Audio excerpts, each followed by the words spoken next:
ধন্যবাদ আজি ইয়াত উপস্থিত আমাৰ ইলেকশ্যন অফিচাৰ আমাৰ পলিটিক্যাল ৰেকগনাইজ পলিটিক্যাল পাৰ্টিৰ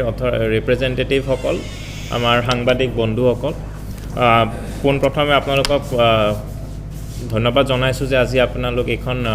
সভাত উপস্থিত হৈছে আপোনালোকে জানে যে যোৱা 8 ডিসেম্বৰ আমাৰ ড্ৰাফট ইলেক্টৰেল ৰোল পাব্লিছ হৈছিলে এখন খসৰা ভোটাৰ তালিকা প্ৰকাশ পাইছিলে এটো আমাৰ স্পেশাল সামাৰি ৰিভিজন ষ্টাৰ্ট হৈছিলে আৰু 21 জানুৱাৰী লৈকে আমাৰ প্ৰপত্ৰ যিবিলাক আমাৰ ক্লেইমছ অবজেকশনছ ফৰ্ম 6 7 আৰু 8 ৰ যোগেদি আমি ফৰ্ম বিলাক গ্ৰহণ কৰিছিলো এপ্লিকেশন বিলাক গ্ৰহণ কৰিছিলো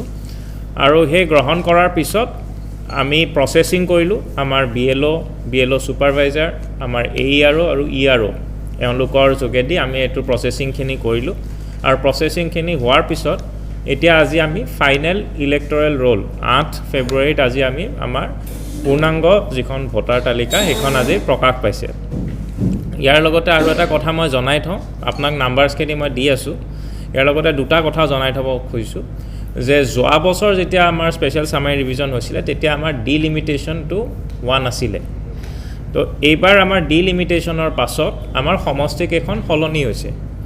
1 নম্বৰ আগতে আছিল 28 নম্বৰ গোসাইগাঁও আৰু 29 নম্বৰ কোকৰাঝাৰ ওয়েস্ট সমষ্টি আছিল এইবাৰ আমাৰ 1 নম্বৰ গোসাইগাঁও আৰু 5 নম্বৰ পৰ্বতজোৰা সমষ্টি এবাৰ আমাৰ গোসাইগাঁও ইলেকশ্যন ডিস্ট্ৰিক্টৰ অন্তৰ্ভুক্ত হৈছে আৰু আমাৰ পপুলেশন তো একৰ্ডিংলি চেঞ্জ হৈছে আগতে যিমান আছিল তাতকৈ অলপ কমিছে কিন্তু তাৰ পিছতো আমি ওভাৰঅল যদি চাওঁ বিশেষ সিমান চেঞ্জ আহা নাই কিন্তু আমাৰ গোটে জিওগ্ৰাফিটো বদলি গৈছে আগতে আমি যি দতমা পাৰ্টখিনি আছিল এইবিলাক আমাৰ এতিয়া আমাৰ ফালে নাই এটো প্ৰথম কথা দ্বিতীয় কথাটো হল যে 21 তাৰিখলৈকে যিখিনি ফৰ্ম আহিছে আমি সেইখিনিহে এতিয়া প্ৰসেসিং কৰিছো এটো আমাৰ ইলেকশ্যন কমিশনৰ ফালৰ পৰা ইনষ্ট্ৰাকচন দিয়া গৈছিল 21 তাৰিখলৈকে যিখিনি আহিছে 21 জানুৱাৰীলৈকে আমি সেইখিনি প্ৰসেসিং কৰিছো ইয়াৰ পিছতো মানুহে এপ্লাই কৰি আছে এতিয়াও এপ্লাই কৰিব পাৰে ফৰ্মখিনি আহি আছে এটো আমাৰ প্ৰসেসিংটো চলিয়ে থাকিব এতিয়াও সেই প্ৰসেসিংটো নমিনেশনৰ আগমুহূৰ্তলৈকে 10 দিন আগলৈকে নেকি কিবা এটা ডেট এটা আছে সেই কাট অফলৈকে আমাৰ নমিনেশন কি কয় আমাৰ প্ৰসেসিং খিনি চলিব তাৰ পিছত এখন ইন্টিগ্ৰেটেড ৰোল এখন পাব্লিশ হয় এটো ইলেকশ্যনৰ কাৰণে এটো স্পেশাল এটা পদক্ষেপ আমাৰ গভৰ্নমেন্টৰ মানে as per the rules election conduct of election ৰুলছত আছে তো মই আপোনাক এইখিনি কলো তাৰ পিছত আমি মই এনে ডাটাখিনি আপোনাক কৈ দিও ধৰক যেতিয়া আমাৰ খসৰা তালিকাখন প্ৰকাশ পাইছিলে তেতিয়া আমাৰ 1 নম্বৰ গোসাইগাঁও সমষ্টিত আপোনাৰ টোটাল 1,13,733 ভোটাৰ আমি মানে খসৰা তালিকাত আছিল আৰু তাৰ ভিতৰত মেল আছিল 57,000 আৰু ফিমেল আছিল 56,000 সিমিলাৰলি ধৰক পৰ্বতজোৰা 5 নম্বৰ পৰ্বতজোৰাত খসৰা তালিকাত 1,65,837 আমাৰ ভোটাৰ আছিল আৰু তাৰে আপোনাৰ পৰ্বতজোৰাত মেল আছিল 84,992 আৰু ফিমেল আছিল 80,845 তাৰ পিছত আমি ফৰ্ম 6 7 8 আমি ললো ফৰ্ম 6 আপোনালোকে জানে যে নতুন ভোটাৰ ইনক্লুজন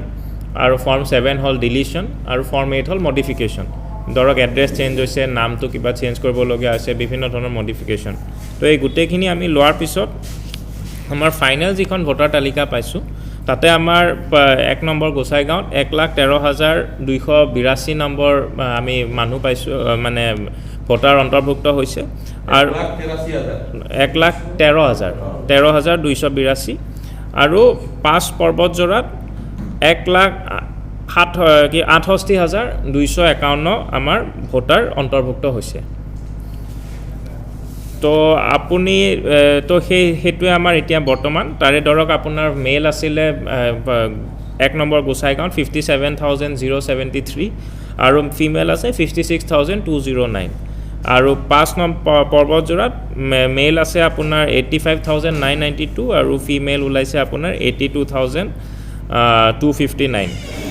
আৰু আপোনাক মই এনে যদি ফৰ্ম 6 7 কিমান পাইছো হেতু এনে ক'ব পাৰো ফৰ্ম 6 আমি পাইছিলো ধৰক 2680 আৰু গোসাইগাঁৱৰ কাৰণে আৰু পৰ্বতজোৰাৰ কাৰণে 5128 সিমিলাৰলি ফৰ্ম 7 আমি পাইছিলো 3005 গোসাইগাঁৱৰ কাৰণে পৰ্বতজোৰাৰ কাৰণে 3095 পাইছো আৰু ফৰ্ম 8 পাইছো আমি 1453 ফৰ গোসাইগাঁও আৰু পৰ্বতজোৰাৰ কাৰণে 2841 মানে 2841। তো এইখিনি আমি বিভিন্ন ধৰণৰকৈ প্ৰচেছ কৰিলোঁ। এই প্ৰচেছিঙৰ সময়ছোৱাত আমি পলিটিকেল পাৰ্টিক প্ৰতি সপ্তাহত আমি যিমানখিনি ফৰ্ম পাওঁ, ফৰ্ম 6, 7, 8ৰ এটা আমি ৰিপৰ্ট এটা পঠিয়াওঁ। এইটো আমি ফৰ্ম 9, 10, 11 আছিল নেকি ন? 9, 10, 11ত আমি পঠিয়াওঁ। আৰু তাৰ লগতে আমাৰ যে 2বাৰ নে 3বাৰ আমি মিটিঙো পাতিছোঁ। তো পলিটিকেল পাৰ্টিখিনিৰ লগত ডিছকাশ্যনো হৈছে, ৰেকগনাইজ যিখিনি আমাৰ পলিটিকেল পাৰ্টি আছে।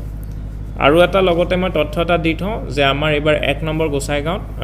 149টা পলিং ষ্টেচনছ আছে আৰু 5 নম্বৰ পৰ্বতজোৰাত 217টা পলিং ষ্টেচনছ আছে। এইটো সেইকাৰণে আপোনালোকে যদি চাই যোৱাবাৰৰ লগত আমাৰ এইটো কম্পেয়াৰ কৰিব নোৱাৰিব, কাৰণ এইবাৰ ডিলিমিটেশ্যনৰ পিছত গোটেই বস্তুটো বদলি গৈছে। তো মোৰ ফালৰ পৰা এইখিনি আছিলে। আৰু এই ভোটাৰ তালিকাখন পূৰ্ণাংগ ভোটাৰ তালিকা আমাৰ পলিটিকেল পাৰ্টিসকলক এটা এটা কপি দিয়া যাব আৰু আমাৰ ইলেকশ্যন অফিচতো উপলব্ধ হ'ব। ঠিক আছে, আৰু যদি ইলেকশ্যন অফিচাৰে কিবা